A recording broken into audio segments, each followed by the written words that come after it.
Saviez-vous que vous pouvez cartographier et diagnostiquer votre réseau en un clin d'œil? Dans ce cours, nous allons découvrir les protocoles CDP et SNMP. Vous apprendrez à utiliser CDP pour détecter et recenser les équipements réseau et à configurer SNMP pour une gestion et supervision efficace des appareils. Alors êtes-vous prêt ou prête à transformer la gestion de votre réseau grâce à ces outils puissants et incontournables?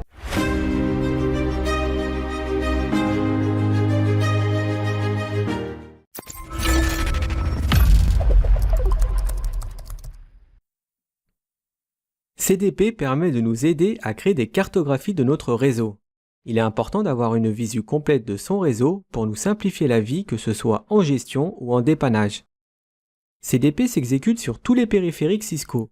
Il nous aide à détecter et recenser les équipements de notre réseau. C'est un protocole propriétaire Cisco qui fonctionne sur la couche liaison de données et qui est activé par défaut. Sur notre topologie, nous avons 3 routeurs, R1, R2 et R3. Admettons qu'on n'a aucune idée de l'aspect de notre réseau. On va tenter de le découvrir avec CDP. La commande showcdp neckbor permet de voir les voisins qui sont directement connectés au routeur. Sur le routeur 1, on voit qu'il est connecté au routeur 2. On voit même que c'est un routeur 3640 ainsi que les interfaces des deux côtés. Sur le routeur 2, on s'aperçoit qu'il a 2 voisins, R1 et R3. Et sur le routeur 3, son voisin est le 2. On voit bien que le lien entre le routeur 2 et le 3 est une liaison série. La commande showcdp neckbor detail permet de nous révéler encore plus d'informations. Par exemple, ici, on peut voir l'adresse IP et la version d'iOS. Cela peut nous être d'une grande utilité, mais c'est aussi un risque pour la sécurité. Alors par défaut, CDP est activé et s'exécute sur toutes les interfaces. Si on veut le désactiver sur une interface, on utilisera la commande nocdp enable directement sur l'interface en question. Et si on souhaite désactiver CDP sur toutes les interfaces, alors on fera un nocdp run en mode de configuration globale. Et c'est tout pour CDP. Le protocole SNMP permet aux administrateurs de gérer les équipements réseau et de diagnostiquer les problèmes très rapidement. Il fonctionne avec un serveur de supervision et des agents qui correspondent aux équipements que les administrateurs veulent superviser. Ça peut être des switches, des routeurs, firewalls, des PC ou même différents services de l'équipement. Les informations de supervision sont enregistrées dans une base de données qu'on appelle l'AMIB.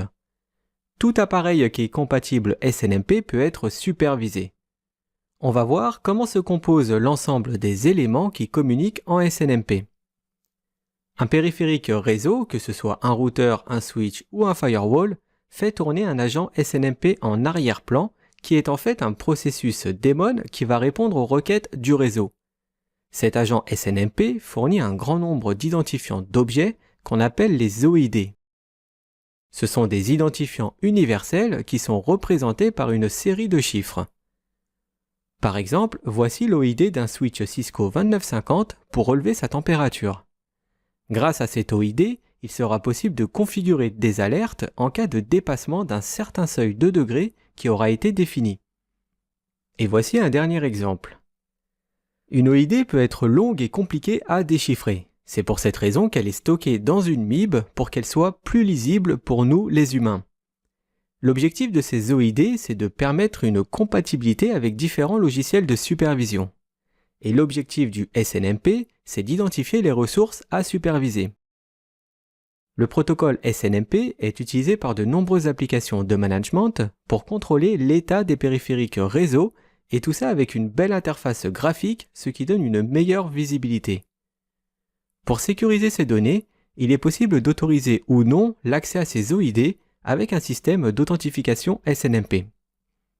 Alors on n'a pas forcément besoin d'une MIB pour utiliser SNMP ou bien pour faire des requêtes sur des périphériques réseau. Mais sans celle-ci, il sera difficile de comprendre les données que les périphériques retournent. Certaines informations sont faciles à comprendre, comme le nom de l'hôte, l'usage des disques sur un PC, ou bien l'état des ports d'un switch.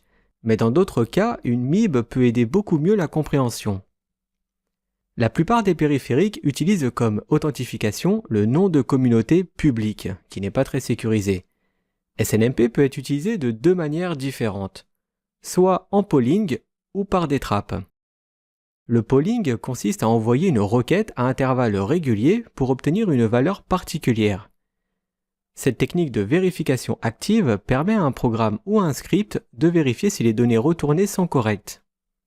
Et les trappes consistent à faire de la vérification passive, c'est-à-dire que l'on peut configurer un périphérique réseau, comme un routeur, pour qu'il envoie une trappe SNMP lorsqu'il y a un événement particulier.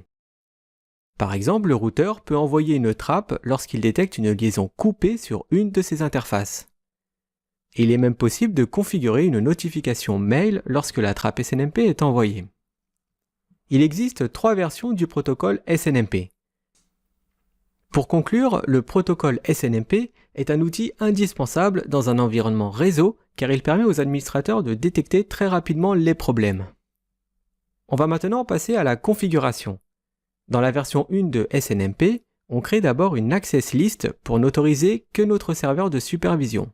Ici, le numéro de l'ACL est la 1. Ensuite, on lui définit sa communauté avec la commande SNMP Server Community. Dans l'exemple, la communauté porte le nom de formation. Le sigle RO qu'on voit juste après signifie lecture seule, c'est-à-dire que le serveur de supervision ne pourra qu'interroger notre équipement. Il ne pourra pas lui donner l'ordre de s'éteindre par exemple. Après le RO, on place notre numéro d'ACL. La commande SNMP Server Host permet de définir l'adresse de notre serveur de supervision. Et il ne faut pas oublier de préciser la communauté. Et pour finir, il ne reste plus qu'à activer les trappes pour que l'équipement envoie à notre serveur tout changement d'état. Pour ça, il faut lancer la commande SNMP Server Enable Traps.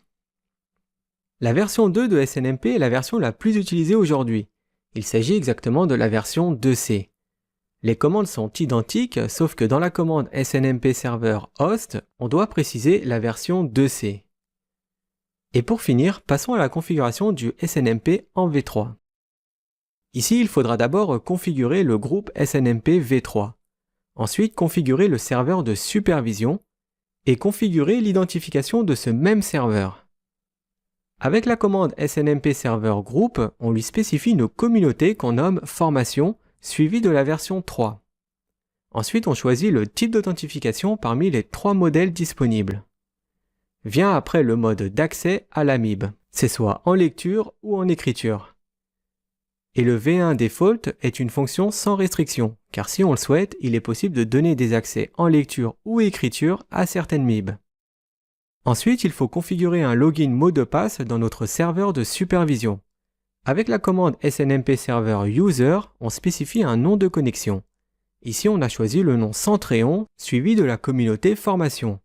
Ensuite, on tague bien la V3 pour avoir le choix de l'authentification, ici en MD5, et on met le mot de passe de connexion du serveur de supervision.